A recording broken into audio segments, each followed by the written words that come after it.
Interest cover is another important metric that can be used to judge whether a business is worth investing in, and it's also linking quite heavily into risk and gearing. So we'll start to look at how you can analyze this ratio.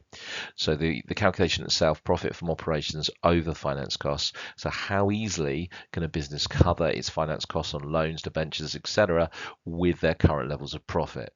So a high level of interest cover means that we can cover our interest payments frequently from our profit, so it's nice and easy, so it's low risk. If that's the case, a business also has lots of profit available to pay dividends because they're not losing a lot of their profit through finance costs, so straightforward, they can actually pay that out to shareholders. However, if it is too high, you could be arguing that a business is being a bit too cautious, a bit too risk averse. Could they actually be borrowing more money? Because let's be honest, if we've got debt, the key problem with it is, can we pay it? Debt is not a problem if a business can easily repay it.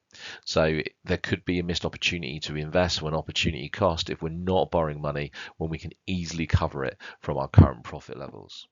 However, if we had a low or declining interest cover, there is a risk that we will not be able to make our interest payments, and we've got to have a consideration of the legal implications here, with banks taking us to court if we, in the longer term, if we can't pay, but also we may put assets up as collateral and we could lose those if we don't cover our debts. Equally, a low interest cover will have an impact on our future borrowing, not just the fact if we couldn't pay, but just the fact that businesses will look high risk, and from a bank's point of view, do they actually want to lend you any more money if you're already potentially going to struggle to repay current debt?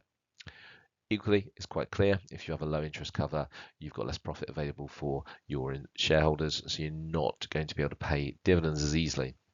So when we're considering interest cover, not just whether we can pay debts, but what's left, how much money have we got left in profit to pay out to our shareholders?